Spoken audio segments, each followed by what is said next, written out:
Jacob Elordi, who I think is very much known for being a heartthrob. What a phenomenal job of acting. He played Frankenstein's monster. Not only do they not CGI him, I mean, they don't even do motion capture. He sat in the makeup chair for 11 hours before filming. So I don't know when this guy slept. Well, the way I've heard it, Del Toro is great to work with. Yeah. Super artistic, very supportive, full of ideas. I can just say, it's like, this is a guy who just loves the art of storytelling and wants to explore ways to tell stories well. I just love that it's like, you know, he loves to tell stories. He has a certain way he wants to do it, a certain way he thinks about it. It's like, this is cool. Hello and welcome to Story Joy. I'm Michael and I'm joined by my guest today, Joy. Hi everyone, happy to be here. Absolutely. So what do we have today? What's our topic? Today we're talking about the most recent film adaptation of Mary Shelley's Frankenstein. Yes. We had the pleasure of watching this only a few weeks ago in theaters, sort of front row seats. So it was nice to sort of see, we'll call it the artistic approach that Guillermo del Toro took to it, sort of really right up close and personal. Mm-hmm. So stepping back before we dig into the film, I know, again, you're sort of the resident Gothic horror expert. Oh boy. so walk me through a little bit about the original novel that it's based off of, the author, and some of the themes that feed into this book based off her experiences and all of that. Sure. So, as I mentioned, Frankenstein was written by Mary Shelley. She was 18 years old when she started writing it. The book was published in 1818. Huge achievement for, I think, any author, especially one that was that young. I think it was probably her first published work. Mary Shelley, she was in a relationship with, and I believe eventually married, Percy Shelley, who was a romantic poet of that era, very famous in his own right. Anybody who knows about romantic poetry has absolutely heard about him. Her name originally was Mary Godwin. She grew up in a household which was filled with sort of intellectual thought and philosophical thought and discourse. Her mother was Mary Wollstonecraft, who it was at the time sort of a very progressive feminist thinker. She wrote some really early works on feminism and gender equality. Her father was very much into philosophy. She grew up in this household where she was just encouraged to kind of read widely, think widely, and you can probably see that in the book, right? It has a lot of philosophical ideas in it, which I think have been lost in most film adaptations. It's also, an early, if not the first example of sci-fi, because she's obviously reading about scientific advances. She's aware of them. And, I always kind of laugh when people talk about sci-fi being a male genre because this 18-year-old girl basically came up with it. And there's a very famous story that I'm sure a lot of people are aware of about how she came up with this idea. Basically, it was bad weather or something was going on, but they were trapped in Lord Byron's house. Somebody came up with the idea that we should all come up with a ghost story or some kind of supernatural tale. Lord Byron and Percy Shelley did not ever really come up with anything. The two other people that were there, Mary Shelley and a guy named John Polidori, who is actually Lord Byron's doctor and very much disregarded by Lord Byron as any kind of intellectual. The two of them ended up writing novels and publishing them. Kind of an irony in some. Completely ironic. I mean, both of them experienced not being credited for the stories they came up with.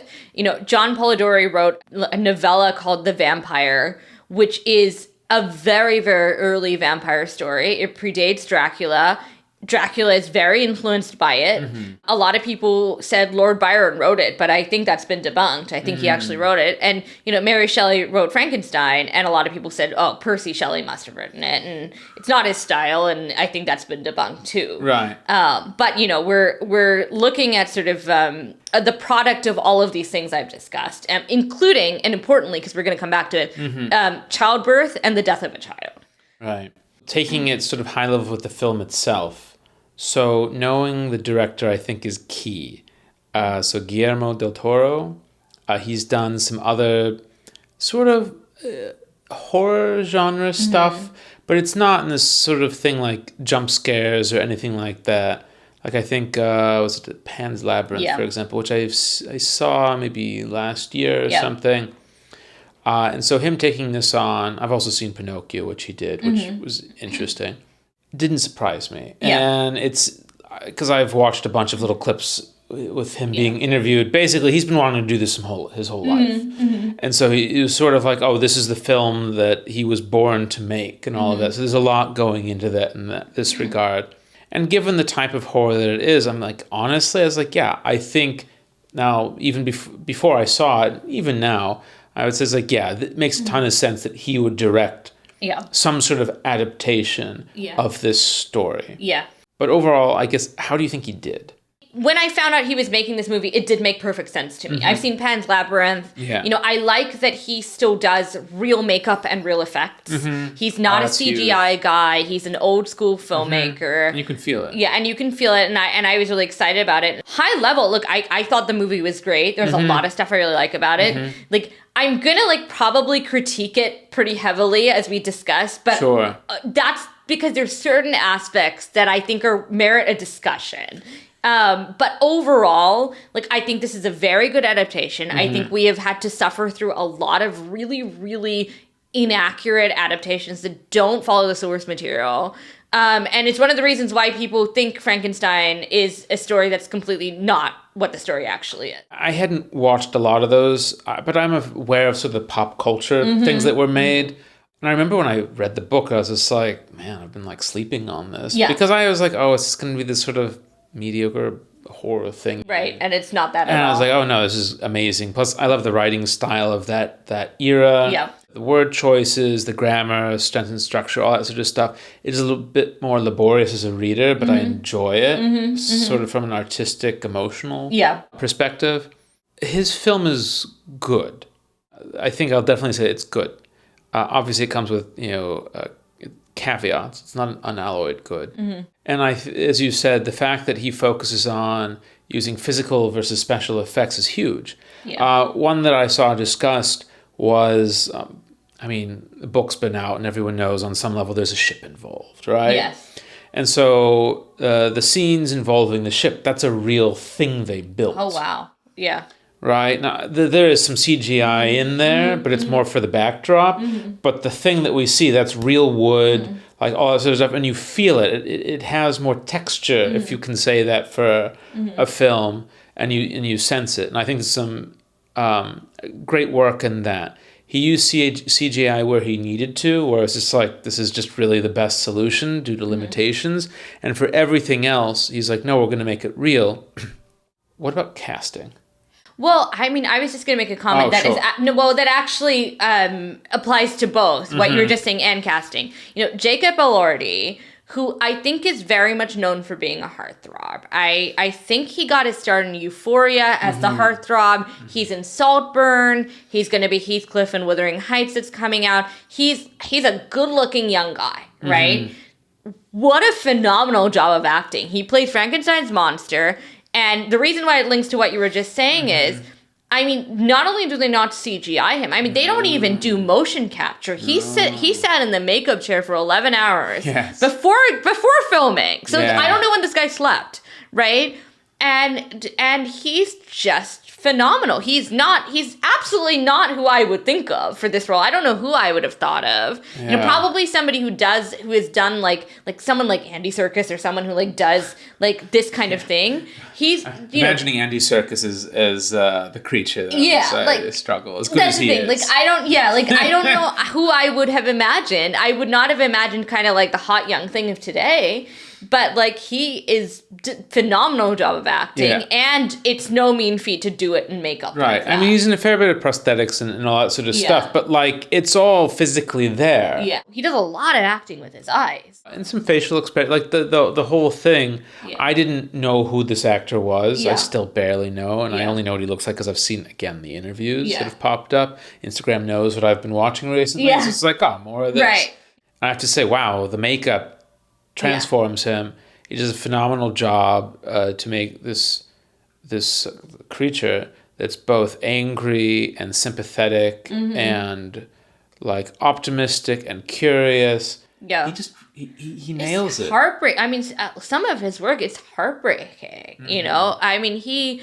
And I almost feel like as an actor, he probably was like, I need to not be good looking in a role because it's a distraction and from whether I can. Is like, I got you. Phil. Yeah, right, exactly. Like it's a distraction from the fact that I can act. Like it's funny because you often see actresses do this. Like you saw Charlize Theron do this for Monster, right? I think it's called Monster. I can't remember what it's called. The movie where she plays Eileen Wuornos, the serial killer.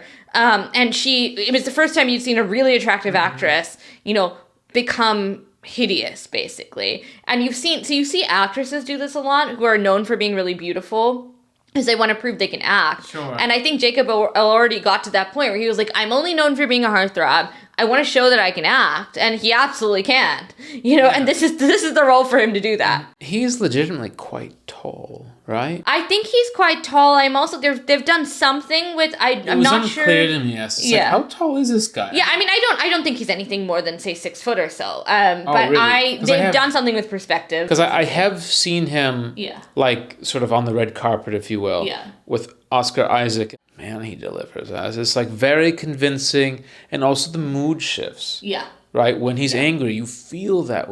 You feel not just the rage, but like the betrayal and the yearning. It's like, this is not what I wanted, and I'm angry because of that. Yeah. I mean, it's really, like, I was really moved. And it's funny because I didn't go to the movie for Jacob Elordi. I went there for Oscar Isaac, who is also great, and we'll talk about in a sec. But I was really, really blown away by his performance. I think that just lands, it works. What a great casting choice, what a great transformation, what a great performance. Yeah. Kind of straightforward in that way. It's just like, man. Yeah. So then Oscar Isaac as Victor Frankenstein. Mm-hmm. I love Oscar Isaac. I've loved him for a long time. He's been criminally underrated in his youth, and I'm glad he's having his moment now. I have just enjoyed every performance I've seen him in, and I've seen him in some really, really different stuff. He's got incredible range. I think he has really good screen presence. I was very excited to see him in this role, even though he's substantially aged up from the book. So Victor Frankenstein in the book is this slightly arrogant, young. I mean, I don't even know if arrogant's the right word, but I think he's thoughtless, right? Because he's young. Overconfident. Yes, he's overconfident. And you know, and he's young and he's ambitious and he wants to do something and make his name and he's got ideas. That's very much a young guy. Yeah. Oscar Isaac, by casting Oscar Isaac, you bring in someone who's jaded and has been working for a long time to come up with the science that he eventually uses to make the creature. And it's actually a darker take on the character, I think, because he's a tired and jaded person by the time we really meet him. It's not clear how old he's supposed to be, but I imagine it's at least late 30s. Yeah, I mean, I think he's supposed to be well into his 40s. Obviously, he looked, I mean, you know, no disrespect, he looks like he's in his 40s or something like that. Yeah. But then he's got his brother and all that. Yeah. I think this is where these are the changes where we start to be like, So I think Oscar Isaac is a great casting choice in general. Yeah. And again, and I'm going to keep saying this because I always watched all these clips and little bits of interviews. Yeah. So, you know, Guillermo del Toro was talking about this and they were talking about it together. It's like basically they sat down and kind of shared their childhood stories of, say, their fathers and those relationships and the problems there and how it affected them and all that sort of stuff. So there's a lot of depth to that conversation, a lot of vulnerability and all that. And then that's when Del Toro's like, I think I want you to play it. But then in so casting him, no one will believe it. You say this is a 19-year-old or 21. Right. Like, I'm sorry, it's just like, again, no disrespect towards Oscar Isaac. Yeah. But so it's like, then you've got to age him up. And then I feel like there was a kind of bit of retconning that happens. Yeah, I mean, traditionally, you would cast Jacob Elordi to play Victor Frankenstein. He's actually the age. He's the right age. Right, he's a young guy who's in his early 20s. Right, you know? And if he wasn't, he looks it. It's like, I think if you get anyone up to like 30-ish, it's close enough. Yeah, but you get to a point where you now have to, it's a different kind of story. Right. He looks a little more weathered and all that sort of stuff. Yeah. Like, again, doesn't look bad, but like, you know, looks like he's around his 40s. Yeah. And you can't try and cast him as something much younger than that. Right. And I think that's where the change is, and I think the TLDR on some of what we want to say is Where Del Toro sticks to the book, he does best. Yes. Where he changes it is where things get a little messy. Yeah. And this is one of those things where it's like, okay, you cast your man because this is who you wanted, but then you had to rewrite a bunch of other things. Like, even his brother is aged up. Right, to a full adult. He's really just a little kid or something, right? And having to do just sort of all of that, and then making the new, man, okay, where we get into it, the new character, and this is, I know you have some thoughts on this. So the new the female character is essentially just made out of whole cloth. Yeah. She does not exist in the novel. Yeah, I mean, there is an Elizabeth in the novel that he's going to marry who does die on their wedding night. The whole storyline is very different. And I had a really strong reaction to this. And I think a lot of people had a very positive reaction. So I might stand alone on this reaction, actually. And I want to hear in the comments what people thought, right? And I'm gonna break it down for you what my beef is with this character. So in the book, for those of you who haven't read it, Elizabeth is a relatively minor character. I think she's like a foster child of Victor Frankenstein's family, and we're going to talk a lot about Victor Frankenstein's family and how that's different. Yeah. But just for the purposes of this character, she's like a foster, like as a young teenager, they kind of start taking, I think her parents have died, and they start taking care of her. Her and Victor become very close. In their late teenage years, it becomes romantic. It's very clear they're going to get married. Right. Everybody is all for it. They love Elizabeth, and then he goes off to college and, learns science and creates the creature, and all the things happen, and, he basically abandons the creature. He wants nothing to do with any of this. He goes home, intends to marry Elizabeth. A lot of things happening. I'm really truncating this, but fundamentally, and it's not great in the book either, because fundamentally Elizabeth's function is to die, which I have a problem with in literature generally when you write a female character, but there's a reason for that. By the time Victor is about to get married, and I think Elizabeth dies on their wedding night because the creature actually kills her, because at this point he's stalking Victor. The creature has now become well educated and is just aware of his position and is lonely and is furious at Victor for making him and abandoning him and just making him completely alone in the world. Yeah. And he approaches Victor with this proposal that I want you to make me a wife and I want to be able to have children, right? And Victor is completely horrified by this, right? Yes. And so the creature's killing of the woman that Victor marries is fundamentally a statement of, you have rendered me alone, and I am completely isolated, and I have no one to love, and so I'm going to take away the woman that you love, right? Now we're even. Mm-hmm. It's also because the creature is Victor's first child. Like, that's how he sees himself, right? And Victor has abandoned him, is getting married. Presumably, they're going to have children. And he's like, no, you don't get to have this whole happy family and forget about me. Mm-hmm. That's Elizabeth's function in the book. That's where she's coming from. I appreciate the effort in the movie to expand her role into something more substantial. And I think that's a good call in general.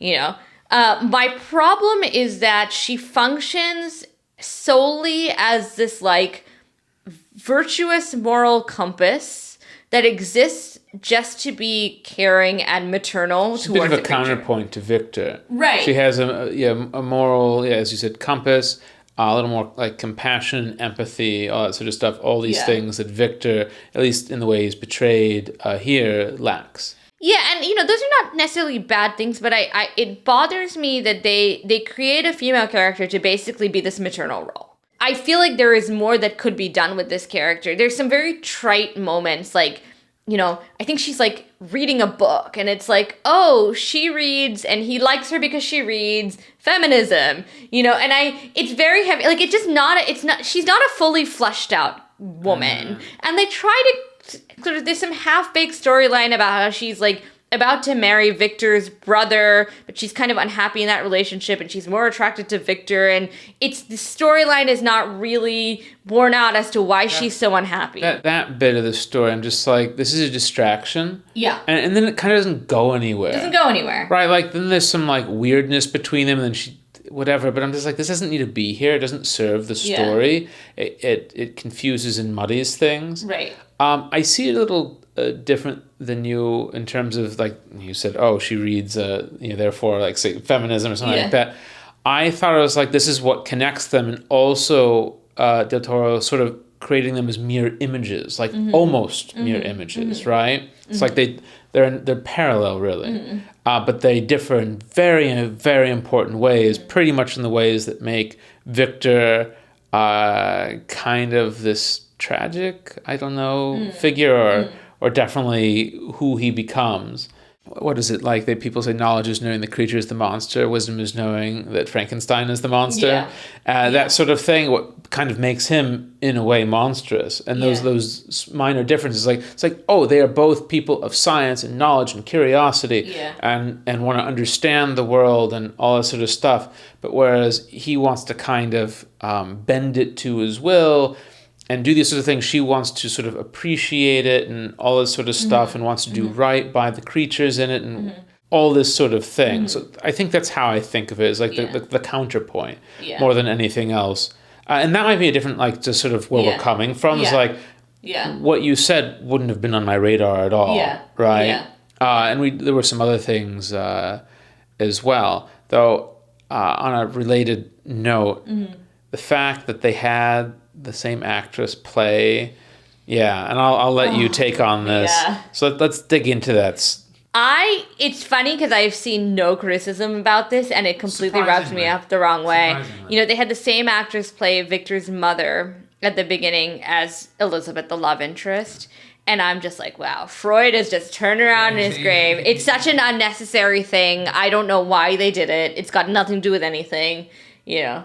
I have no idea what they're trying to say by doing this. Yeah, that's a little confusing. I'm like, okay. Like, it took away, like, he loved his mother was loving, and this goes into the way that they basically rewrote the father and the whole family dynamic, which I think, once again, took away from one of the strengths of the original story. Because, for folks who haven't seen it, there's going to be spoilers, so apologies, but we're going to have to dig into it a little bit. So in the book, basically they're a happy family. Yeah. Right? The father is loving, doting, all that sort of stuff. You've got this very, very young little brother and all that sort of stuff. He has a happy, healthy family. He is raised nicely. He is not traumatized by his upbringing, that sort of thing. So when he goes out and does what he does that on his own. He owns all of that, right? Yeah. There's nothing he can turn to blame except his own decisions. Yes. By changing his father, and they choose, I always forget his name. Yeah, Charles Dance, who is, brilliant at this kind of role. Right, who plays sort of the head of the Lannister clan in Game of Thrones. Brilliant job. Kind of the same role in many respects. Very cold, not loving, stern, that sort of thing. I mean, abusive, actually. They don't do it too much, but they hint. This is. He hits him with the cane. Like, this is there. Yeah, right, exactly. But they don't get too into it, which is just as well. And so it's like, oh, he does this because his mother dies, and through the childbirth, and because his father pushed him to be a great doctor, to live up to something, that sort of stuff. And so he did it for these reasons. I was like, well, now you are kind of denying him moral responsibility, or as an audience saying, oh, you don't have to hold him responsible for his actions because his father sucked, right? And because of an unhappy household, and because of this. It's not his fault he made these choices. They were made for him through his upbringing. And I was just like, well, wait a minute, you've kind of undercut the moral tale here. And so it's like, in my mind, a really big deal. Yep. I mean, I had an immediate reaction to those changes. It makes it a different kind of story. It's not that I don't like this theme. I actually like this theme, and I think it can be executed very well. But fundamentally, they're talking about like a generational trauma situation. Your father is abusive and cold, and you feel abandoned by him. you make the creature, which is essentially your son, and you're abusive and cold and you feel abandoned by him. There's a sequence where like his father is trying to teach him science and, and he can't remember, and his father is both emotionally and physically abusive towards him. And that scene is replicated with the creature when, the creature is not picking up vocabulary and he starts hitting him with a stick, and it's exactly the same scene. And to me, that was very heavy-handed. It also just made this into a different kind of story than what I think this story is. Right. It's now, to some extent, become a story about fathers and sons. Yes. And, like, so that is a story worth telling in general. Yeah. Right? And I think a lot of people connect with a story like that due to their own experiences. But that's not what this story is. And you've kind of veered off. Yeah. And again, like a lot of adaptations, by making certain changes, you've taken a lot of the oxygen out of the room for what made this a compelling and enduring story to begin with. Yeah. Like, it's still a good film, and I think there's still plenty of morality in discussion there. And through the end, and I'd say, like, we'll call it the second act in particular, he gets back to kind of the source material and arrives more or less where he needs to. Yeah. But the beginning, like the first act or so, definitely is like, well, you kind of redid this and you're redirecting what this tale is and what it's about. There's a point I know you're going to make. Yes. Based on our other conversation. Exactly. I'm like itching to make my point. And I think for me, despite it still being a good film, I enjoyed it. I still think there's plenty of things that you can take away and think about from it. It is in some ways a lesser moral story than the original. Yeah. And, again, listening to what Guillermo del Toro talked about, that's because he was putting in his own experiences and he wanted to talk about that. And maybe it's genuinely his interpretation, even, it's like, oh, this should be about this. And his adaptation reflects that. I'm not sure. But for me, I'm just like, I feel like you need different material to tell that story. You've kind of grafted it into another story that makes it less good. It's still good, but not as good as the original. Yeah. Which is always probably what any director hates to hear. Yeah. Yeah, I mean, I think one of the big issues I have with that change is that this story that he's trying to tell about fathers and sons and generational trauma, this is a very masculine story, right? It's grafted onto a story that's written by a woman who I don't want to belabor her experiences in this story, but she is bringing certain experiences. She wrote about this around the time that she was writing Frankenstein, that her baby had died and she had this dream of reanimating her baby, right? To me, this is a story that a woman clearly wrote, even though it has wide appeal, because she is talking about, it's not as simple as just being about parenthood. I think that's a very simplistic reading, which I think this film really leaned into, right? The book is about a lot more nuanced stuff. It's about the intersection of birth and death. So, back when I was in college and I did a course in Gothic literature, right? And one of the things they said is that a lot of Gothic or horror, and I think this is just true every time, the reason why it's horrific is because they take binary ideas and then blur the line between them. And we as human beings don't like that. Now, I'll give some examples, right? The vampire. It's dead, it's alive. This is actually a really horrific thing, right? The werewolf, it's an animal, it's a human. This is why these ideas are so horrific and so endearing. A duality, but between things. Yeah, like a duality is not supposed to happen. It's not supposed to be that way. Here you have the creature, and he's, importantly, not a reanimated corpse. He's not a vampire, but he is made of dead material, but he's also like a newborn. He's an adult creature made of adult body parts, but he's also like this newborn baby. And there's this, and I think it's very nuanced because you're not quite sure what she's trying to say in the book here, but it's this horror of this intersection of birth and death, which I think is coming from, her own experience as having a newborn die, and kind of what goes into creation. And you have a sequence where Victor is basically making himself sick, trying to figure out how to create this creature, and he's running a fever. And so you have these other themes, and you have themes about, what it is to be abandoned, and you have themes about like nature versus nurture. The creature could have gone either way. His early start with Victor puts him on a certain path. Had he been shown kindness, had he been taught things, would have gone a different way. And I just feel that the way that the movie interpreted the text is a very simplistic reading, turning this into being about fathers and sons. And I think the book begs a much more nuanced discussion about what it's actually trying to say. You shared the thing about her dream. It's almost like, well, what if I take this to a potentially logical conclusion, right?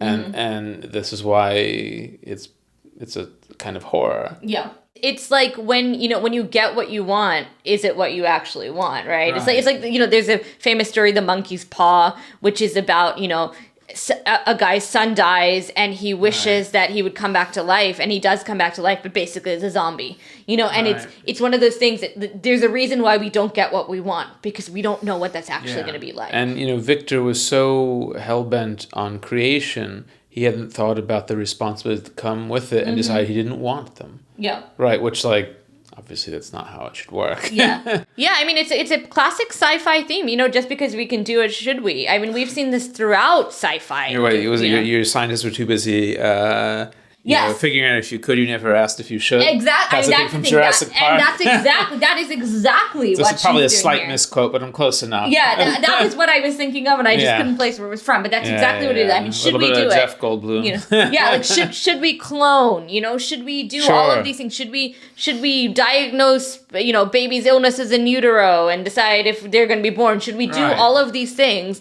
These are questions that plagued science forever. And I think she was asking that question. Right. I think we kind of go through where we think the changes made a product that was less than the original. Yeah. In some respects, right? And most of that is in the foundational stuff that he puts in the story, unfortunately, where I think even though he gets there at the end, right? Yeah. Which is when basically he's totally following the book at that point. Yeah. It's just like, but somehow there's just still this lacking because you have denied him the ability to have this moral responsibility, because ultimately he's just doing what his father did in some respect, right? Yeah. It's just the translation, like intergenerational trauma or something like that, which again, really great theme for a story, perhaps just not this one. Yeah, and I mean, to the point that you made a little while ago, I sort of saw the first act, which is from Victor Frankenstein's viewpoint. I think I leaned over to Michael and I was like, I have so many thoughts, because I was just not. I was thinking all the things that we've been talking about, right? We flipped to the monster's viewpoint. I mean, absolutely 10 out of 10, because they immediately revert to the source material. It's the book. And I'm done. I'm good. I love it. I love it within, a couple of seconds of getting in there, because it's faithful and it's an extremely good adaptation of that portion of the book. But it's sort of like, yes, it's faithful, and because the source material is so good. Yes. That is a good thing that he did. Yeah. It's sort of like, it's not, we just wanted to be the same because we wanted to be the same. It's like, we wanted to be like this because it's better. Yes, and you can very much see that. It is a much stronger, that half of the movie is much, much stronger, I think. 100%. I don't know if there's 2 acts in this film or 3 or what have you. Yeah. But definitely once we go from, we'll just say it Act 1, which is the foundational stuff, into the others, which more or less track the book. And as we get closer to the end, there's a convergence. Yes. More and more. Yes. Right? I have an issue with the wedding day. I have an issue with the wedding day. You go first. There's the whole thing between Victor and Elizabeth. There's the dress. Yeah. Which I'm like, what's going on here? Del Toro's heavy on symbolism. He talked a lot. Again, he's talked a lot. I was like, okay, we get it. You're a little too much in your own mind here, him. And I'm just like, we're not all there. And I think this is it's a little extra and not in a helpful way. But one thing that he did that was tell, not show, that I really didn't like. It's a small thing. Yeah. So this is this is a spoiler. But this entire episode this whole at this point.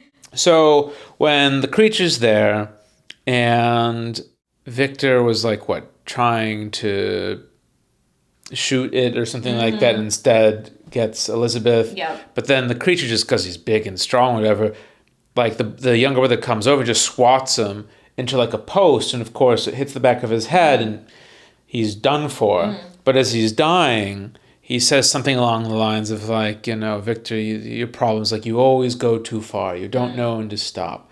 And I'm just like, man, a little too on the nose, right? It was some other line as well, but it was along those lines. And I was just like, okay, so this character who you've developed more than you really needed to because you made the casting choice and such that you did, this is all you've used him for, to deliver this last line. Yeah.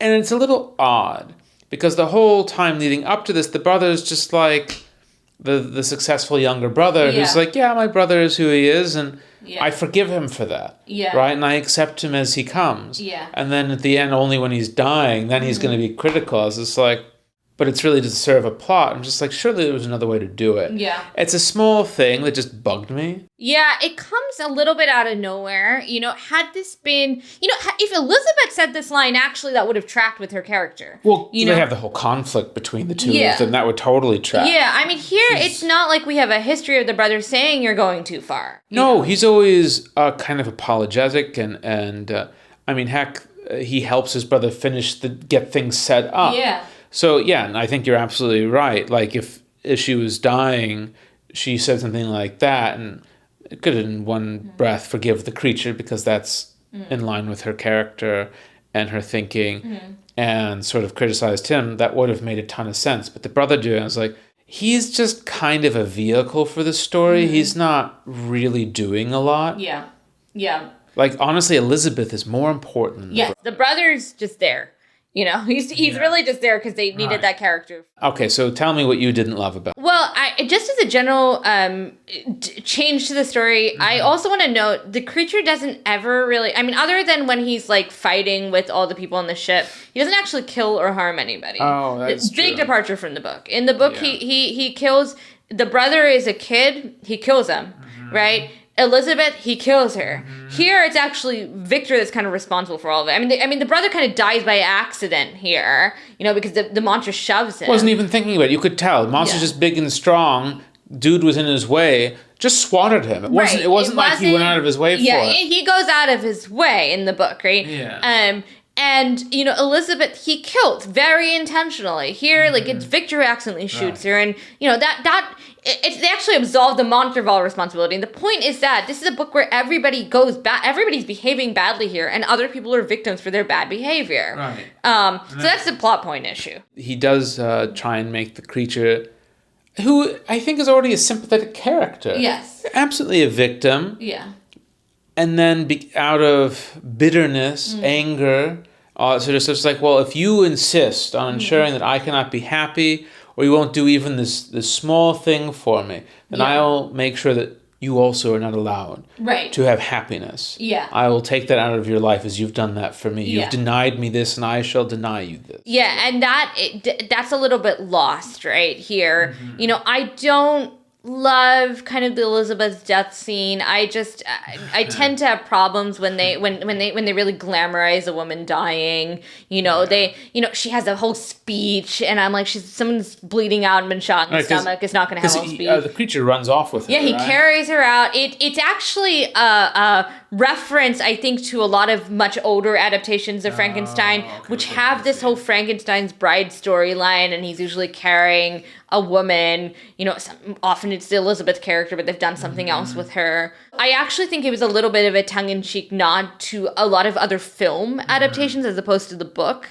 But I have a lot of problems with just the way Elizabeth is kind of a plot point and is there to be a moral compass. And I would like to see women do more than be a moral compass. So that's because I would like to see more three-dimensional, fully fleshed out female characters. And I think if you reduce the women that you see in all of these films into just being a moral compass or a maternal figure, that, you're really missing out on creating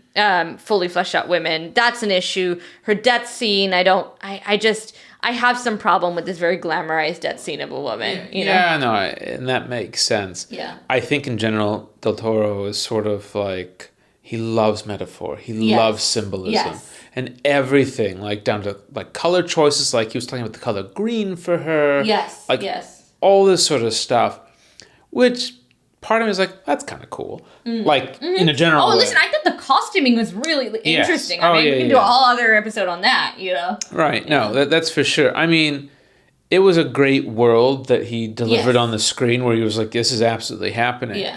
Yeah, her death scene and the creature taking her off, and just like, in the book, the creature kills her. Yeah. On purpose. Yeah. Like, you know, this sort of thing. I mean, her relationship with the creature it was a little weird for me.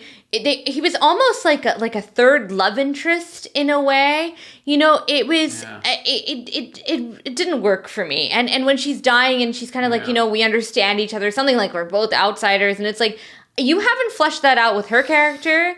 And I don't understand what this relationship is. She doesn't feel like an outsider. Yeah, she's a wealthy girl, you know, like I don't... Who married into wealth because the younger brother made it happen. I think it would be one thing if she was like, Victor, this is a sentient creature that you created. It suffers. Yeah. You're treating it appallingly. Yeah. That, I think, had she been a very strong character on that I would have been on board for. This quasi-romantic relationship he's having with the creature, again, comes from a lot of older movies which do this.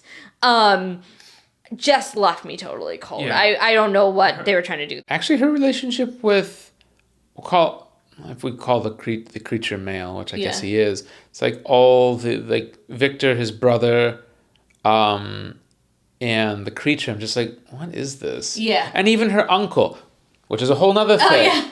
Which, like, I love Christoph Waltz. Yeah, I love him. He's a great actor. Yeah. What are you doing here? Yeah, right. I mean, it's like, hello, Christoph Waltz. What's going on? He comes in as this, like, random financier who, if I recall, is not in the book. No, he is a replacement for a couple of characters in the book. I think there's a professor. Victor has a friend named Henry, I think, if I'm remembering his name right. You know, he's a stand-in for a number of characters. All the people that supported Victor in his pursuit. Yeah. And that's kind of, and then he's like, oh, I'm basically an arms dealer. I have a lot of money. I'm very curious about this, so I'm going to throw you money to do this thing. Yeah. And it's a very, it's a way to take all that, abbreviate it into a single stand-in. Now that I'm thinking, I get it. I still don't love it. Well, then he has syphilis and wanted his brain put into the creature, which I was like, okay, what is happening right now? Yeah, that was a thing. Yeah. I don't know. I mean, I'm sure Waltz was happy to just be part of it. It's a cool movie to be part of. It's a fun director to, like, for the way I've heard it, Del Toro is great to work with. Yeah. Super artistic, very supportive. Yeah. Full of ideas.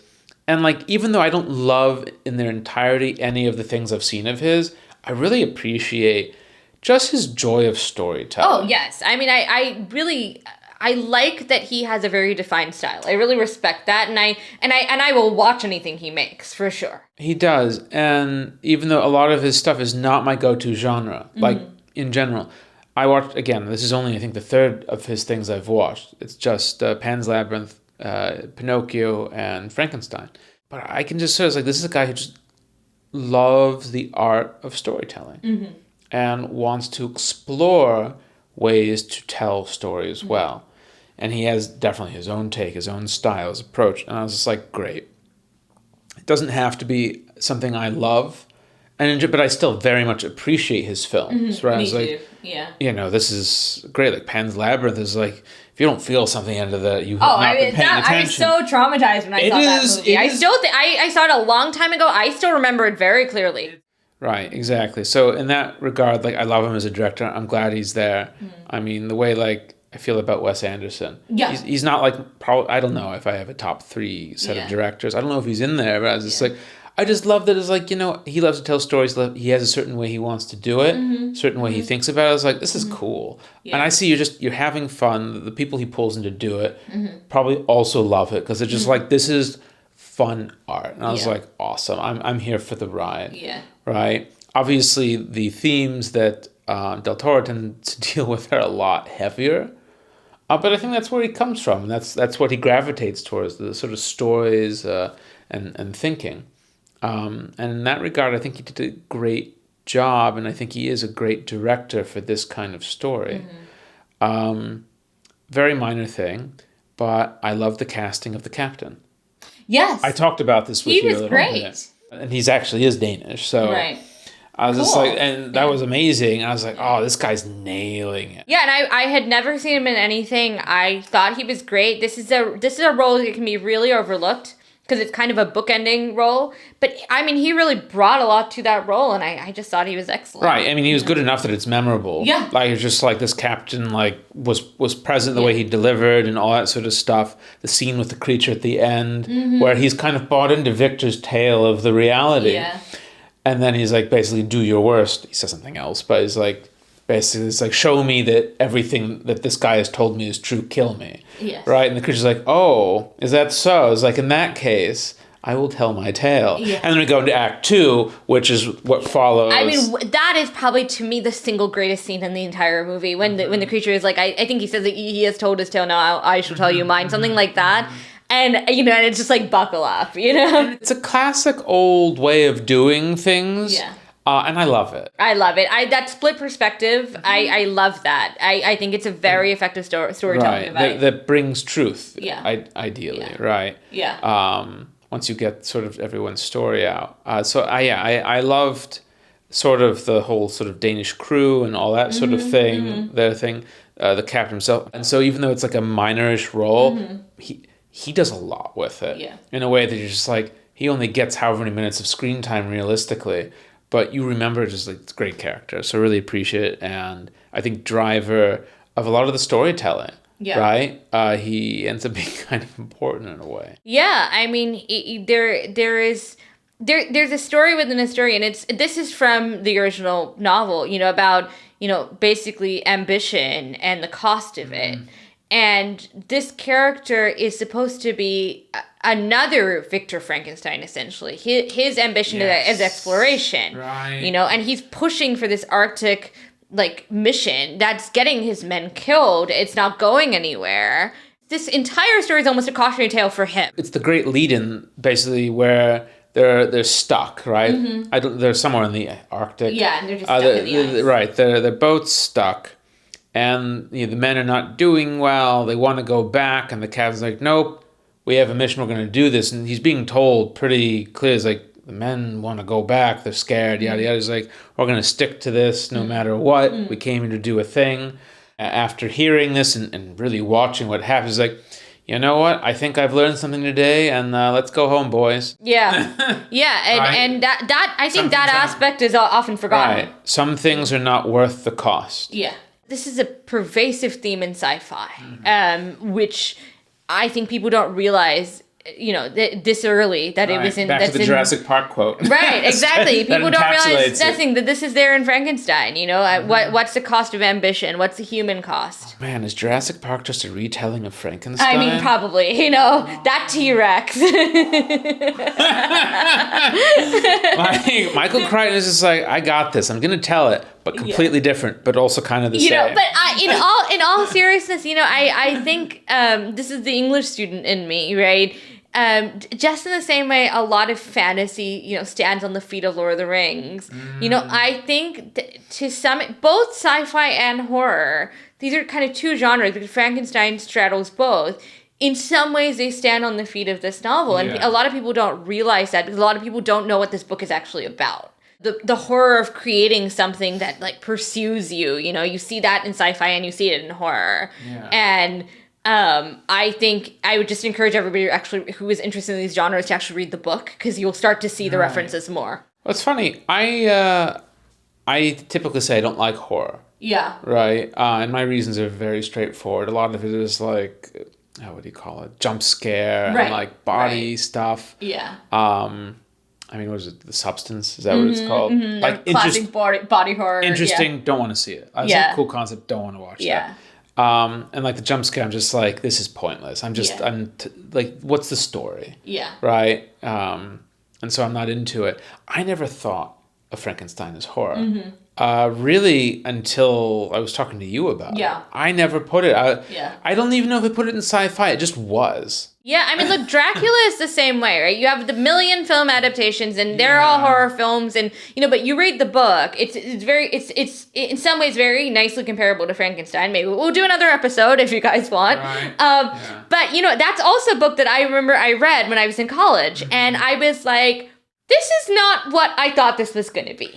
Yeah. Right. This is about something completely different. This is about themes about fear of foreigners and immigration and plague and human relationships and a bunch of other things. It's an interesting story. Yeah, and Frankenstein is like that, right? Like in a simplistic read, it's a horror novel or it's a sci-fi novel, but there's a lot of philosophy in it, which is why I was bringing up Mary Shelley's background. Right. So I think Frankenstein is probably what brought me into the horror genre, and secondarily is probably Guillermo del Toro, because I watched a couple of his things and I was just like, this is it's upsetting, and but like, when you tell a story, whether it's good or bad or whatever, you want an audience to feel something. And he's very effective at doing that. You watch Frankenstein, you feel a lot of things throughout it. He really pulls you in emotionally, and I think that's great. And it's sort of portrayed very well and captured on film by all these actors. Like, as much as we have some gripes over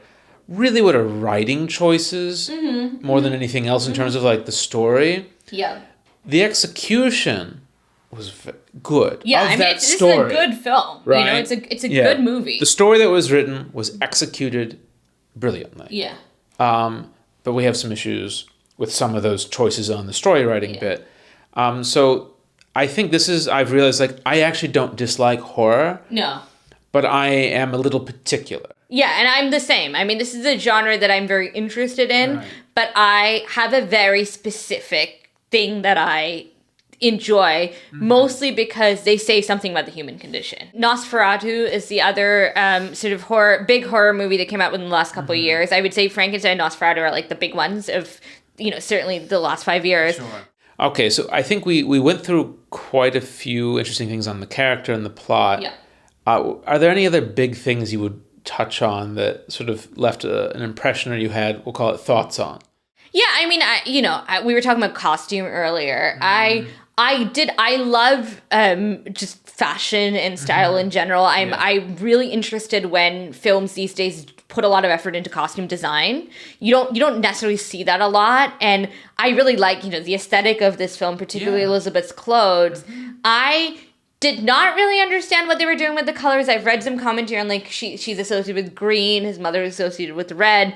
But in terms of spectacle, I think they just nailed it with the costumes. I mean, the mother's red outfit in the opening scene, and she's got like a scarf around her face. Symbolism, like, symbolism. And it's very big picture, very effective. Yeah. Elizabeth has some really interesting. She's got a lot of, I think, like, feathers in her hair. Like, it's not even stuff that I think is necessarily, like, I necessarily like it, but I appreciate what they're doing here. She's got these big gowns, you can kind of see all this silk, and she's got this, like, antique beetle necklace that's from Tiffany's. I read about it because I was very interested in it. And I appreciate the thought put into those costume choices. They're not just like, okay, this piece takes place in, like, Victorian whatever, so let's get some Victorian stuff in here. Right, what does the BBC have, in their wardrobe type thing? Right, exactly. They're like, no, like, again, Del Toro is very much like that. Everything is very methodical, very thought out. And, like, again, even if I don't love all of what he does, I just so appreciate his approach to making a film, to storytelling, to the craft, to all of it. I'm just like, he really is a top-notch director. Yeah, any director that has that level of style, I'm going to pay attention to. Right. And just like the passion, it comes through. It's like, this is a story he wants to tell. Yes. Like, it's not a thing that he was told, like, well, look, we'll pay you a lot of money. Do you want it or not? Yeah. This is something he desperately wanted to tell. Yeah, and you can just tell everybody in here. I mean, it's one of the things that I really like about this movie and movies generally. It's one of the reasons why I love Lord of the Rings so much. Because when everybody has committed to this and they are passionate about this and they love it and they care about this project, you, as an audience member, you can see it. You can absolutely see it. It makes it a way better viewing experience. Everybody's giving this movie 110%. Nobody's dialing it in. No, yeah, exactly, which is great. Yeah, a lot of attention to detail, just a lot of, like, really strong performances, and that's one of the real positive aspects of this movie. You know, nobody's like, it's another adaptation of Frankenstein, you know, whatever. Right. Yeah, exactly. Yeah. So overall, if you were to give this a rating, 1 through 10, 10 being amazing. I think I would give it a 7 out of 10. Okay. I think I would give a lot of the sections with the monsters narrative a solid 9 or 10 out of 10. The parts that are very faithful to the book, because I think they're a brilliant dramatization. You know, it loses points because of the plot changes that I didn't like. Yeah. But, you know, really good film. Like, I have some big criticisms of it, but overall, it's a good viewing experience. I give it slightly higher, 7.5. Yeah. Yeah. Like, I don't think it quite rises to the 8. Yeah. And that's because of some of those things. I'm like, I think some of the changes, like, this was not the move, right? Is it horrific? No. But given that you had this thing that I think is just arguably just better, and if you had taken his sort of style and approach and interpretation of it, and maybe that's what this was, in which case, so be it. And it just didn't land as well for me. But like, that's where it was. A little bit what you were saying is like, we'll call it Act 1. Yeah. I don't know, 6. Yeah. Act 2, 9. Yeah, right? I mean, as you say that, I'm curious, and I'm not saying that this would have been a better product. I'm just, it's a genuine curiosity. You know, had you had a female director, and I'm thinking of like the one like Mary Herron or Emerald Fennell, who's like a big deal now. You know, or even Phoebe Waller-Bridge, who doesn't do things of this scale, but is a very talented scriptwriter. You know, where would we have gone with this? I don't know that it would have been a better product, but I am curious about what that perspective would have brought, because like I said, this father and son perspective is a very male experience, and I am curious, would they have leaned into, you know, the childbirth analogy, which I don't think I would have liked either, but I'm curious as to how that perspective might have been different. Those are great points, and actually would love to know from those watching. Throw in the comments sort of if you've read the book or if you watched the adaptation or some others, you know, what you thought about it, what you agree, disagree with some of our takes on this. Maybe you have a different perspective. Would love to hear from you. And that, thank you so much. Yeah, thanks for joining us. Yes. And of course, if you haven't seen the film already, go see it. It's excellent, regardless of how you feel about some of the changes. And I hope you enjoy. Bye, everyone.